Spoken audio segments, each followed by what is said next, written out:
ನಾನು ಈಗ ನನಗೆ ಕ್ಲೇಮ್ ಮಾಡಿದ್ರೆ ಏನು ಕೊಡ್ಲಿ ನಾನು ನಮ್ಮ ಜೊತೆ ನಾವು ಮಕ್ಕಳುಗಳ ಬಗ್ಗೆ ಕೊಡ್ತೀವಿ. ನೀವು ಹಂಗಿದ್ರೆ ಕೋರ್ಟಲ್ಲಿ ಮಾಡ್ತಾರೆ. ಸಿಂಗಲ್ ಕ್ಲೈಮೇಟ್ 2 ಅವರ್ಸ್ ಅವರು ಇಬ್ಬರು ಇರ್ತಾರಲ್ಲ ತಾಯಿ ಅವ್ರದ್ದು ಕ್ಲಿಯರ್ ಆಗುತ್ತೆ. ಅವ್ರು ಯಾರೋ ಕೊಟ್ಟಿಲ್ಲ ಅವರು ಅವ್ರದ್ದೇನಿದೆ ಅದನ್ನು ಇದಾಗುತ್ತೆ. ಮತ್ತು ಒಟ್ಟಿಗೆ ಅವ್ರದ್ದೆಲ್ಲ ಸಪ್ರೇಟಾಗಿ ಅಲ್ಲೇ ಸ್ಕೆಚ್ ಮಾಡಿ ಒಟ್ಟಿಗೆ ರಿಜಿಸ್ಟರ್ ಆಗುತ್ತೆ. ಅಲ್ಲಂತೆ ಖಾತೆನೂ ಆಗುತ್ತೆ.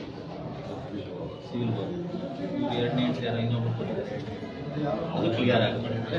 ಇಲ್ಲ ಅಂತ ಅವ್ರದ್ದೇನು ಡಾಕ್ಯುಮೆಂಟ್ಸ್ ಇಲ್ಲ ಅದೇನು ಅಲ್ಲ. ನನಗೆ ಅವ್ರಿಗೆ ಗೊತ್ತಿದೆ ಸಿವಿಲ್ ಕೋರ್ಟಲ್ಲಿ ಇದೆ ಕೇಸು. ಇದೇ ಹೆಸರು ತಿದ್ದುಪಡಿ ಬಗ್ಗೆ 5-6 ಜಮೀನುಗಳ ಬಗ್ಗೆ ಇವ್ರದ್ದು ಇದಿದೆ. ಎಸಿಲಿ ಇವರೇ ಅಫಿಡವಿಟ್ ಫೈಲ್ ಮಾಡಿ ಇವರೇ ಕೊಟ್ಟು ಇವರೇ ವಂಶವೃಕ್ಷ ತಗೊಂಡು ಕ್ಯಾನ್ಸಲ್ ಮಾಡಿಸೋರು. ಈಗ ನಾನು ಡಾಕ್ಯುಮೆಂಟ್ ಇದೆ ನಾನೇ ತಪ್ಪು ಮಾಹಿತಿ ಹೇಳ್ಬಿಡಿ ಸರ್. ನಾವಲ್ಲ ಸರ್, ಆಪೋಸಿಟ್ ಅವರು ರದ್ದು ಮಾಡಿ ಅಂತ ಅರ್ಜಿ ಕೊಟ್ಟಿರೋದು. ಅದೇನಪ್ಪ ನೀವು ಮೊನ್ನೆ ನೀವು 115 ಆಫೀಸ್ ಹೊಡಿಸ್ಕೊಂಡು ಬನ್ನಿ ಎಸಿ ಹತ್ರ ನಾನೇ ತಿದ್ದುಪಡಿ ಮಾಡ್ಕೊಡ್ತೀನಿ ಅಂತ ಎಸಿ ಸಾಹೇಬರಿಗೆ ತಿದ್ದುಪಡಿ 115 ಆಗ್ತಲ್ಲ ಅದಕ್ಕೆ ಸಂಬಂಧ ಏನಿಲ್ಲ. ಅದು 115 ಇರೋದು ಜಮೀನು ಖಾತೆ ಆಗ್ದಂಗೆ ಇರೋದು. ಅದು ಅದಕ್ಕೂ ಯಾರು ಹೆಸರಿಗೆ ಆಗ್ಬೇಕಾಗಿರೋದು ಅದರಲ್ಲೂ ಅದೇ ತಾನೇ ಇರೋದು. ಭೂಮಿ ವ್ಯಾಜ್ಯಗಳೇ ಬೇರೆ. ಇವರು ನಾನು ಓದ್ತೇನೆ. ನೀವು ಹೇಳಿದ್ನಲ್ಲ, ನೀವು ಹೇಳಿದ್ರೆ ಆಲ್ಮೋಸ್ಟ್ 115 ಇದೆ ಹಳೆ ಮಾಡೋಕ್ಕಾಗುತ್ತಂದ್ರೆ ನೀವು ಹೇಳಿದ್ನಲ್ಲ. ಏನು ಮಾಡಿದ್ರೆ ಫುಲ್ ಫೈಲ್ ಹೋದ್ರೆ ನಡೀಲಿಕ್ಕೆ ಎಲ್ಲರೂ ಓದ್ತೆ. ಆಲ್ಮೋಸ್ಟ್ 115 ಸಿವಿಲು ಅದಿರಲಿ. ಇದು ಯಾವುದು ಭೂಮಿ ವ್ಯಾಜ್ಯ ಎಸಿ ಅವ್ರ ಕೇಸ್ ಇದೆ. ಇವ್ರು ಬೇಕಾಗಿದ್ರೆ ವಂಶವೃಕ್ಷ ತಪ್ಪಾಗಿ ಮಾಡಿಸ್ಕೊಂಡಿದ್ದೀವಿ, ತಿದ್ದುಪಡಿ ಮಾಡ್ಕೊಂಡು ಏನು ಕೊಟ್ಟಿದ್ದಾರೆ. ನೀವು ಆರೇ ಹೇಳ್ತಾ ಇದ್ರಿ, 2 ಹೋಗಿದ್ದೀರಿ, ಆರೇ ಹೋಗಿದ್ರೆ, VA ಹೋಗಿದ್ರೆ, ಗ್ರಾಮದವ್ರು ವರದಿ ತಂದವ್ರೆ ಮಾಡ್ಕೊಡ್ಬೇಕು. ನನಗೆ ಆಯ್ತು ಕೆಂಪೇಗೌಡ ಅಂತಿರೋದು. ಕೆಂಪೇಗೌಡ ಊರು ಬೆಟ್ಟೇಗೌಡ ಅಂತ ದಾಖಲೆ ಇದೆ ಸರ್.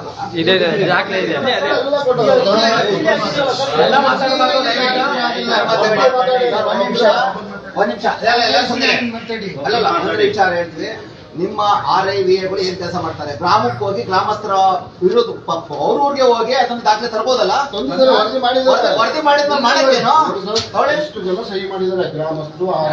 ನಾನು ಕೇಳ್ತಿರೋದು ನಿಮ್ಮ ಹತ್ರ ಕೆಂಪೇಗೌಡ ಊರು ಬೆಟ್ಟೇಗೌಡ ದಾಖಲೆ ಬರೀ ಅರ್ಜಿ ಐತೆ. ಯಾರು ಮಾತಾಡಬಾರ್ದು. ಕೆಂಪೇಗೌಡ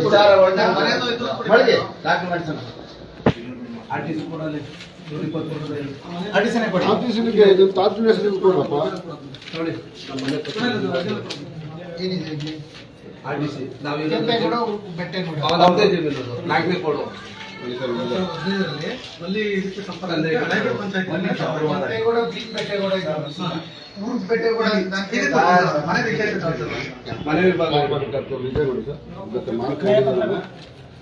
ಒಂದು ನಿಮಿಷ ಎಲ್ಲ ಮಾತಾಡ್ಬೇಡಿ, ಇರ್ಲಿ ನೋಡಿ.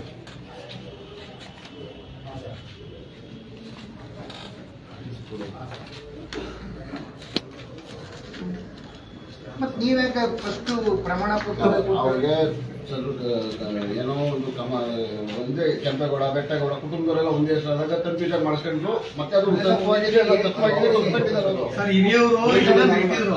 ಪೋಸ್ಟ್ ಕೊಟ್ಟಿರೋದು ಅವರೇನೆ. ಅವರೇ ನಿಮ್ ಡೈರೆಕ್ಷನ್ ಮೇಲೆ ಬಂದು ಅವರು ಅಲ್ಲಿ ಮಾದರ್ನು ಮಾಡಿದ್ರು.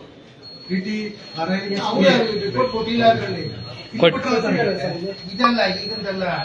ಈಗ ನೀತಿ ಕೊಟ್ಟವ್ರಲ್ಲ.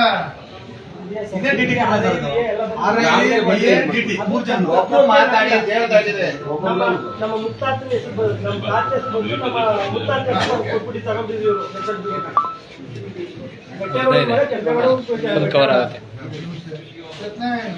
ಇದು ಮಿಷಿನ್ ಕಡ್ತಗಳಿಗೆ ಪಾಕೆಟ್ ಕಳ್ಸೋದು ನಮ್ಗೆ ಏನೇ ರೆಕಾರ್ಡ್ ಕೊಡೋದು. ನಮ್ಮಲ್ಲಿ ಇದಿದೆ, ಸಾಗುವಳಿ ಚೀಟಿ ಇದೆ, MR ಇದೆ. ಬೇರೆ ಏನು ಇಲ್ಲ ಅಂತಂದ್ರೆ ಎರಡರ ಮೇಲೆ ರೆಕಾರ್ಡ್ ಮಾಡಕ್ಕಾಗಲ್ವಾ? ಇದೇ ಡೈರೆಕ್ಷನ್ ಇದೆಯಲ್ಲ ಸುತ್ತೋಲಲ್ಲಿ. ಅನುಬಂಧ ಕಾಲಕ್ಕೆ ಒಂದು ನಿಮಿಷ ಸತ್ಯನಾರಾಯಣ, ಅನುಬಂಧ ಒಂದು ಕ್ರಿಯೇಟ್ ಆಗೋದು ಎಲ್ಲಿಗೆ ಗೊತ್ತಾ? ಸಾಗುವಳಿ ಚೀಟಿ ಇದು ಪ್ರೊಸೀಡಿಂಗ್ಸ್ ಇಲ್ಲ ಅಂತಂದ್ರೆ ಮಂಜೂರಾತಿ ಪತ್ರ ಮತ್ತೆ ಇದಿರ್ಬೇಕು, MR ಇರ್ಬೇಕು. ಎರಡೇ ರೆಕಾರ್ಡ್ ಇದೆ ಅಂತಂದ್ರೆ ಎಲ್ಲ ಆಗುತ್ತೆ. ಉಳಿದು ಹಿಂಗೆ ಸೃಷ್ಟಿ ಮಾಡಕ್ಕಾಗುತ್ತೆ ನಾವು? ಇಲ್ಲಿ ಇದ್ದಿದ್ರೆ ಅವನೆಲ್ಲ ಹೇಳ್ತಿದ್ದೆ, ನಾನು ಹೇಳಿದ್ದೀನಿ ಈಗ ಅವನಿಗೆ.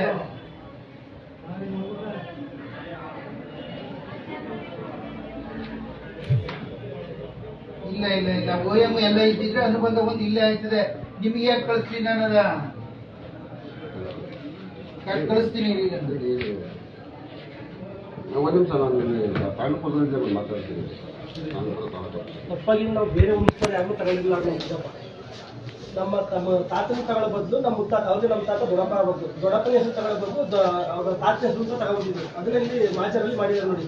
ಅಜ್ಜ ಕೆಂಪೇಗೌಡ, ಬೆಟ್ಟೇಗೌಡ, ಅಜ್ಜಿ ಲಕ್ಷ್ಮಮ್ಮ ಅವರ ಹೆಸರುಗಳನ್ನು ಸಂಬಂಧಕ್ಕೆ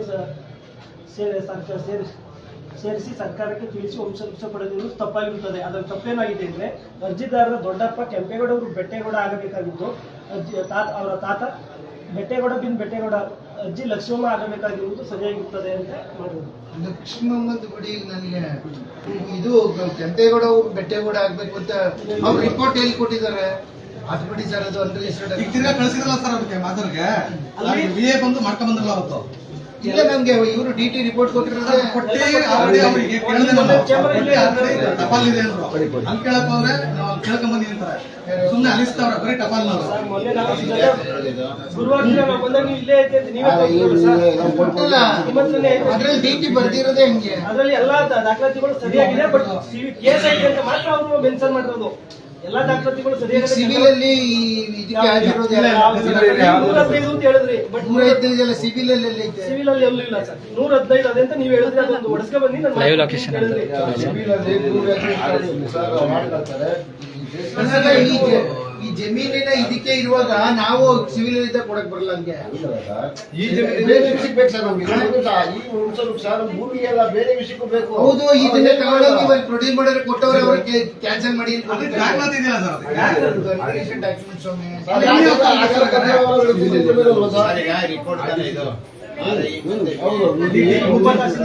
ಒಂದ್ ನಿಮಿಷ ಒಬ್ರು ಮಾತಾಡ್ಲವ್ರು. ಈ ರಿಪೋರ್ಟ್ ನಿಮ್ಮ ಆಫೀಸಿಗೆ ಬರ್ಬೇಕಲ್ವಾ? ಇದೆ ಇಲ್ಲೇ ಇದೆ. ವಿಚಾರ ಏನು ಅಂತಂದ್ರೆ RI VA ರಿಪೋರ್ಟ್ ಇರೋದು ಗ್ರಾಮದಲ್ಲಿ ಹೋಗಿ ರಿಪೋರ್ಟ್ ಹಾಕೋದಕ್ಕೆ ಅಂತ ಅವ್ರು ಇರೋದು. ಅವ್ರು ಹಾಕಿದ್ಮೇಲೆ ಪಾಸ್ ಮಾಡ್ಬೇಕು ತಾವು. ಕೆಂಪೇಗೌಡ ಅಂತ ಒಂದ್ ನಿಮಿಷ ಪಾಸ್ ಮಾಡೋದು ಬಿಡೋದು ಅವ್ರ ಬಿಡೋದು, ಹೌದು. ನಾನು ತಹಶೀಲ್ದಾರ್ ಕೊಟ್ಟು ಕಳ್ಸಿದ್ದೀನಿ. ಮಾಡಿ ಸರ್, ಮಾಡಿ.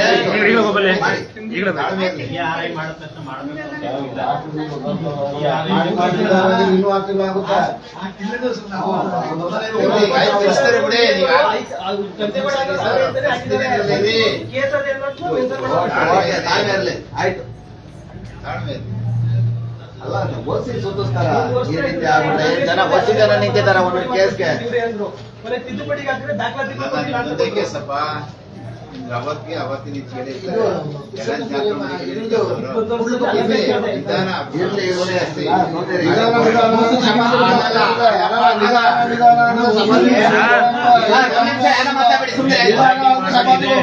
ಆಯ್ತು.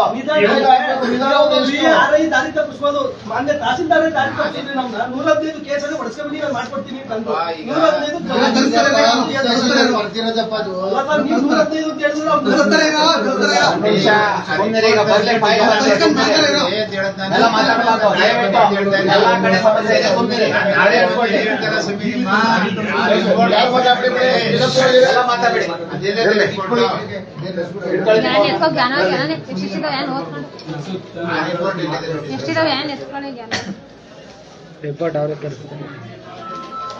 ನಿಮ್ಮ ಯಾರಿದೆ ಇಟ್ಕೊಳ್ಳಿ, ಅವ್ರು ಮಿಕ್ಸ್ ಮಾಡ್ಬೇಡಿ.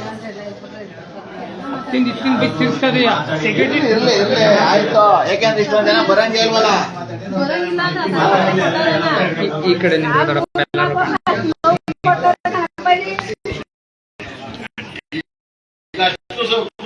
ವಿಷ ಕುಡಿಯೋಕೆ ರೆಡಿ ಆಗಿದ್ದಾರೆ. ಯಾರು ಜವಾಬ್ದಾರ?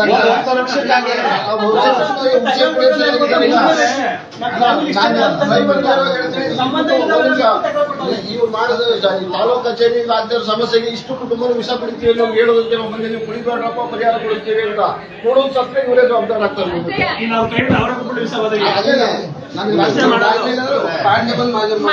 ವಂಶಸ್ತ್ರ ಇಲ್ಲ ಅಂದ್ಬಿಟ್ಟು ಕೊಡ್ತಾವ್ರೆ ಅಂದ್ರೆ ಅರ್ಥ ಮಾಡ್ಕೊಳ್ಳಿ. ಆ ಕಾಪಿ ಇಲ್ಲದೆ ಅವರೇ ತರಿಸ್ತಾರೆ ಅಂತ. ತರ್ತೀವಿ ಸರ್, ಆಯ್ತು. ಇರ್ಲಿ ಸುಮ್ಮನೆ ಆಯ್ತು.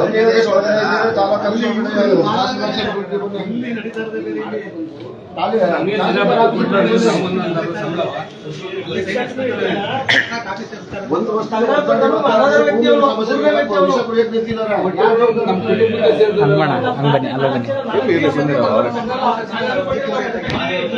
ನಮ್ ಸಂಬಂಧನೇ ಇಲ್ಲ. 10 ಜಮೀನಲ್ಲ ಅವ್ರು ತಗೊಂಡ್ಬಿಟ್ಟು ಹಿಂಸೆ ಮಾಡೋರು ಇವರು. ಅದೇನ್ ಮಾಡಕ್ಕೆ ಕೊಡ್ಬೋದು, ಅವಕಾಶ ಇದೆ.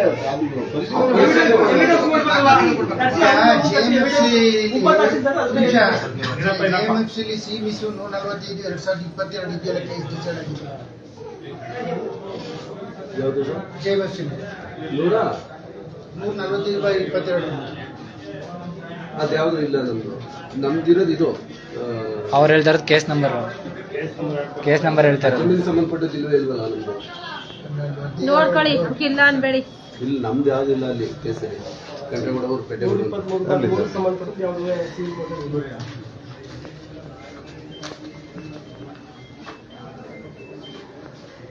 ಬನ್ನಿ ಯೋಗೇಶ್.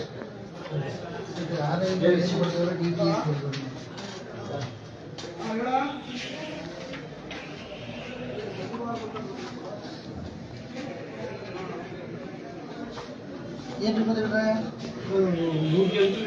ಮೂರು ಜನ ಕೊಡ್ಸಿ ಸ್ವಲ್ಪ ಸರ್ 3 ಜನ ಹೇಳ್ತಿದ್ದಂತ ಅವ್ರು ರಿಪೋರ್ಟ್ ಹಾಕ್ಬೇಕು ತಹಶೀಲ್ದಾರ್.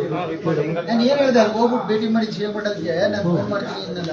ಫೋನ್ ಮಾಡಿದ್ದು ಜನ ಜಾಸ್ತಿ ಆಗ್ಬಿಟ್ರೆ ಫೋನ್ ಮಾಡಿಲ್ಲ ಎಲ್ಲ ನೀವು ತಹಶೀಲ್ದಾರ್ ಇಟ್ಕೊಂಡು ನಾನು ಹೇಳ್ತೀನಿ. ಆಮೇಲೆ ಒಳಗೆ ಹೋಗಿ 3 ಜನ ಬರ್ಬಿಟ್ಟು ಸರ್ ಬನ್ನಿ ಯೋಗೇಶ್. ಇವ್ರಿಗೆ ಒಂದು ನಿಮಿಷ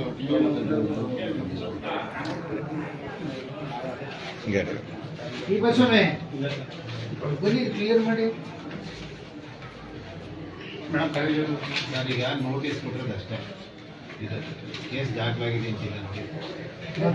ಅದೇ ನೋಟಿಸ್ ಕೊಟ್ಟಿದ್ದಾರೆ ಅಂದ್ರೆ ಕೇಸ್ ಇದೆ ಅಂತ. ನೋಟಿಸ್ ಕೊಟ್ಟರೆ ಅಷ್ಟೇ, ಕೇಸ್ ದಾಖಲಾಗಿದೆ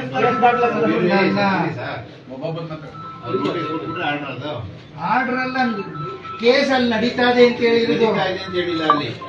ಕರ್ಸಿ ಸರ್ ಅವ್ರು ಯಾರು ಕೇಸ್ ನಡೀತಾ ಇದೆ ಅಂತ ನಾವು ಒಂದು ನಿಮಿಷ ಮಾತಾಡ್ಬೇಕಾದ್ರೆ ಎಲ್ಲ ಮಾತಾಡಬಾರ್ದು, ದಯವಿಟ್ಟು ಇರ್ಲಿ. ಅವ್ರನ್ನೂ ಕರೆಸ್ಲಿ ಅವ್ರು ಯಾರು ಇರ್ಲಿ, ಸುಮ್ಮನಿರಿ. ಕೊಡ್ತಾ ಇಲ್ವಿ ಡಾಕ್ಯುಮೆಂಟ್ಸ್ ಕೊಡ್ತಾವ್ರಿ. ಪ್ರತಿಯೊಂದು ಕಡೆ ಈ ಸಮಸ್ಯೆಗಳು ಇರೋದ್ರಿಂದ ನಾವು ಎಲ್ಲ ಪ್ರತಿಯೊಬ್ಬರಿಗೂ ಜಾಗೃತಿ ಮೂಡಿಸ್ತಾ ಇರೋದು ಕಾನೂನು ವ್ಯವಸ್ಥೆಗಳನ್ನ. ಈಗ ನೋಟಿಸ್ ಸಿಸ್ಟಮ್ ಮಾಡಿ ಸರ್, ಇವ್ರಿಗೂ ನೋಟಿಸ್ ಸಿಸ್ಟಮ್ ಮಾಡಿ ಅವ್ರಿಗೂ ನೋಟಿಸ್ ಈಗ ಇದನ್ನು ಕೇಳೋರೆ ಒಂದು ಸೆಕ್ಷನ್ ಇನ್ನೇ ತಕರಾರು ತಗೊಂಡು ಕೇಳಿ ಬೇರೆಯವ್ರು ಯಾಕೆ ತಕರಾರು ಕೊಡ್ತಾರೆ? ಕುಟುಂಬದ ವಂಶವೃಕ್ಷ ಮಾಡ್ಕೊಳ್ಳೋಕೆ ಇನ್ನೊಬ್ಬರೊಬ್ಬ ತಕರಾರು ಹಾಕಿ ನಾಳೆ ಕೇಳ್ಬೇಕು. ಕೇಳಿ ಇಲ್ಲಿ ಅವ್ರು ನಾವು ನಮ್ಮ ವಂಶರು ಅಂತ ಹೇಳ್ತಾರೆ. ಈಗ ಇವ್ರು ಹೇಳೋದು ಕರೆಕ್ಟ್ ಇಟ್ಬಿಟ್ಟು ನೋಟಿಸ್ ಕೊಡ್ತೀವಿ. ಕ್ಲಿಯರ್ ಆಗಲ್ಲ, ಏಕೈಕಿ ತೀರ್ಮಾನ ಮಾಡಿದ್ರೆ ಅವ್ರು ಬರ್ತಾರೆ. ಈಗ ಅವ್ರು ಬಂದು ಹೇಳಿ ನಿಮ್ಮ ಗ್ರಾಮ ಯಾವ ಮಾತಾಡೋದು ಮಾಡ್ತಿಲ್ಲ. ನೋಟಿಸ್ ನೀವು ಅದೇ ಹೇಳಿದ್ರಿ ನೋಟಿಸ್ ಕೊಟ್ರೆ ಪ್ರಾಬ್ಲಮ್ ಏನು ನಿಮ್ ಸರ್ ಒಂದ್ ನಿಮಿಷ ಯಾರು ಮಾತಾಡಬೇಡಿ. ಒಂದು ವಿಚಾರ, ಎಷ್ಟು ದಿನ ಆಗಿದೆಯಪ್ಪ ಇದು ಕೇಸು? ಅಲ್ಲಿ ಈ ಒಂದು ವಂಶ ವೃಕ್ಷಕ್ಕೆ 6 ತಿಂಗಳಿಂದ ಅಲಿತಾ ಇದ್ದಾರೆ ಅಂದ್ರೆ ಸುಮ್ಮನೆ ಎಲ್ಲ ಮಾತಾಡಬಾರ್ದು ಅಂದಲ್ಲ. ತಾವುಗಳು ದಯವಿಟ್ಟು ಒಂದು ದಿನ ಗ್ರಾಮಕ್ಕೆ ಭೇಟಿ ಕೊಡಿ ಅಂತ ಕೇಸ್ಗೆ ನಾವು ಕೇಳೋದು. ಈಗ ಅದೇ 1 ವರ್ಷದಿಂದ ನೀವು ಎವಿಡೆನ್ಸ್ ಮಾಡಿದ್ರೆ ನಾವು ಅವತ್ತೇ ಬಂದು ಎವಿಡೆನ್ಸ್ ಅವ್ರು ಕೆಲಸ ಮಾಡ್ಬೇಕು. ಆದ್ರೆ ನೀವು 1 ವರ್ಷದಿಂದ ನಮ್ಮ ದಾರಿ ತಪ್ಪಿಸಿ ಇವಾಗ ಎವಿಡೆನ್ಸ್ ಮಾಡ್ತೀರಿ ಅಂತ ಹೇಳ್ತಾ ಇದ್ದೀರಿ. 1 ವರ್ಷದ ನನ್ನ ಪರಿಹಾರ ಏನಾದ್ರು 1 ವರ್ಷ ಓಡಾಡಿರೋದಕ್ಕೆ ಸುತ್ತಿರೋದಕ್ಕೆ ಮೂಡ್ಲುಕುಪ್ಪೆ ನೀವು ಎವಿಡೆನ್ಸ್ ಮಾಡಿ. 1 ವರ್ಷ ನಾನು ಓಡಾಡಿರೋದಕ್ಕೆ ನನ್ನ ಶ್ರಮಕ್ಕೆ ಅದೇನು ನೀವು ಪ್ರತಿಫಲ ಕೊಡಿ.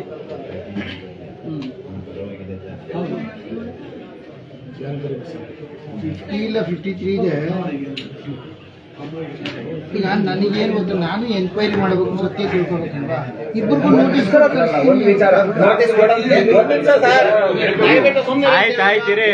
ನಿಮ್ಮ ಸಮ್ಮುಖದಲ್ಲಿ ಒಂದ್ ದಿವಸ ಗ್ರಾಮಕ್ಕೆ ಭೇಟಿ ಕೊಡಿ, ಇಂಥ ದಿವಸ ಭೇಟಿ ಕೊಡಿ.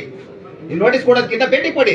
ಗ್ರಾಮದಲ್ಲಿ ಕುತ್ಕೊಂಡು 4 ಜನದ ಹತ್ರ ಏನಪ್ಪ ಇದು ಸಮಸ್ಯೆ ಅಂತ 1 ಗಂಟೆ ನಿಮ್ಗೆ ಇಂಥ ಕೇಸ್ಗಳಿಗೆ ಅಷ್ಟೇ ತಾನೆ. ಈಗ ಹೌದು ಸರ್, ಈಗ ನಮ್ಗೆ ಹಂಗೆ ಮಾಡ್ಕೊಡಿ. ಸುಮ್ಮನೆ ತಿರ್ಗೋದ್ ಬೇಡ ಸರ್, ನೀವು ಸ್ಪಾಟ್ಗೆ ಹೋಗಿ ಹೌದು ಸ್ವಲ್ಪ ಮಾತಾಡಿ ಸರ್. ಹೇಳಿ ಸರ್. ತಕರಾರು ಕೊಟ್ಟರೆ ಅವ್ರಿಗೆ ಇಬ್ಬರಿಗೂ ನೋಟಿಸ್ ಕೊಡಿ. ಆ ನೋಟಿಸ್ ಕೊಟ್ಟಾಗ ಡಾಕ್ಯುಮೆಂಟ್ಸ್ ತಗೊಂಡು ಇಬ್ರು ಅದೇನೇ ಇಬ್ರು ಗ್ರಾಮಕ್ಕೆ ಬರ್ತೀವಿ, ಗ್ರಾಮಕ್ಕೆ ನೋಟಿಸ್ ಹೋಗ್ಬಿಡಿ ಸರ್, ಆಯ್ತು ಮಾಡಿ ಸರ್, ಮಾಡಿ ಸರ್, ಅದು ಎನ್ಕ್ವೈರಿ ಮಾಡ್ಕೊಂಬಿಟ್ಟು ಮಾಡ್ಬಿಡಿ ಸರ್. ಬಿಡಿ ಸರ್, ಬರಲಿ, ಅಲ್ಲಿಗೆ ಬರಲಿ ನೋಡಲಿ. ಏನು ಸರ್ ತೊಂದರೆ? ಏನು ತೊಂದರೆ ಇಲ್ಲ, ಬಿಡಿ ಅಂದ್ರೆ 22ಕ್ಕೆ ಬೆಳಿಗ್ಗೆ 10:30 ಗ್ರಾಮದಲ್ಲಿ ಸ್ಥಳ ತನಿಖೆ ಮಾಡಲಾಗುತ್ತೆ. ನಿಮ್ಮಲ್ಲಿರೋ ದಾಖಲಾತಿಗಳನ್ನು ತಗೊಂಡು ಹಾಗೆ ಸರ್, ಸರಿ ಸರ್, ಹೇಳಿರ್ತೀನಿ. ಏನೇ ಏನೋ ಘಟನೆಗಳಾಗಿದ್ರೆ ನೀವು ಜವಾಬ್ದಾರಿ ಅವರು. ಹೌದು ಸರ್, ಅದು ನಿಮ್ಮ ಇದು ಮಾಡೋದು ಹೋಗ್ಲಿ, ಅದು ಅಲ್ಲಿ ಬಿಡಿ, ತನಿಖೆ ಅಲ್ಲಿ ಬಿಡಿ ಸರ್, ಆಯ್ತು.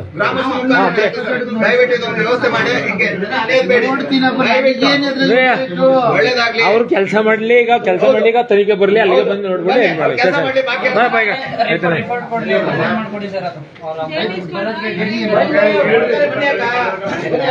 ಕೋರ್ಟಲ್ಲಿ ನಿಮ್ದು ಅಗ್ಗೆ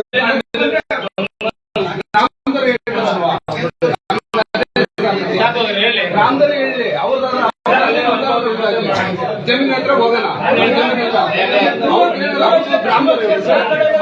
ಆಮೇಲೆ ಅವರು ವಂಶ ಕೊಟ್ಟು ಬೇರೆ ಏನೆಲ್ಲ ಮಾಡಿಸ್ತಾ ಇದಾರ? ಅವ್ರೇನು ಮಾಡಿಸಿಲ್ಲ, ಒಂದ್ ಸ್ವಲ್ಪ ಈಗ ಬನ್ನಿ ಎಲ್ಲ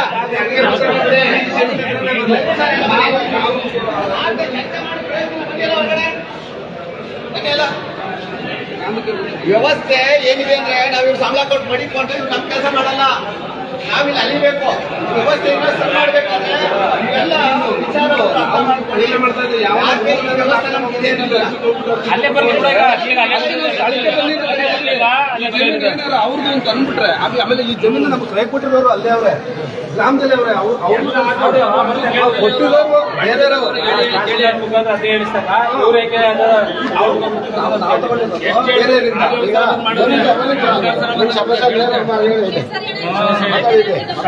ಈಗ ನಮ್ಮ ಗ್ರಾಮದಲ್ಲಿ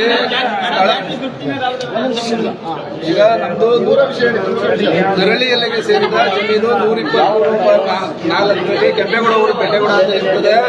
ಈ ಜಮೀನಿಗೆ ನಾವು ಎಲ್ಲಾ ದಾಖಲಾತಿ ಕೊಟ್ಟು ನಾವೇ ಅನುಭವದಲ್ಲಿ ಇದ್ರು ಸ್ಥಳ ಬಂದು ಪರಿಶೀಲನೆ ಮಾಡ್ತೀನಿ ಅಂತ ಹೇಳವ್ರೆ.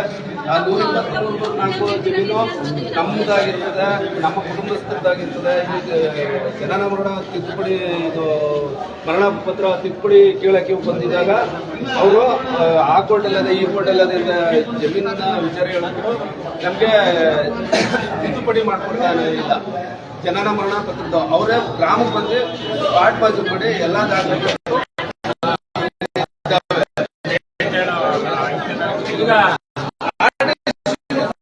ಇದೆ. ಈಗ ನಿಮಿಷ ನಾವು ತಹಸೀಲ್ದಾರ್ ಹತ್ರ ಮಾತಾಡಿದ್ದೀವಿ. ಈಗ 2 ಕಡೆಯವರೆಗೂ ನೋಟಿಸ್ ಅನ್ನ ಕೊಟ್ಟು 22ನೇ ತಾರೀಕಿಗೆ ಗ್ರಾಮಕ್ಕೆ ಬರ್ತೀವಿ ಅಂತ ಹೇಳಿದ್ದಾರೆ. ಅವ್ರಿಗೆ ನಾವು ಧನ್ಯವಾದ ಕೂಡ ಯಾಕೆ ಅಂತಂದ್ರೆ ಅವರು ಈ ಕೆಲಸವನ್ನ ಮಾಡಿದ್ರೆ ಇತರರಿಗೂ ಕೂಡ ಮಾದರಿ ಆಗ್ಬೇಕು, ಜನ ಅವ್ರ ಕೆಲಸವನ್ನ ಮಾಡಿಸ್ಕೋಬೇಕು ಅಂತ ನಾವು ಈ ಮೂಲಕ ಕೇಳ್ಕೊತೀವಿ ಅಷ್ಟೇ. ಮಾತಾಡಿ ಸರ್. ಈಗ 22ಕ್ಕೆ ಅವರು ಡೇಟ್ ಕೊಟ್ಟಿದ್ದಾರೆ ತಹಸೀಲ್ದಾರು.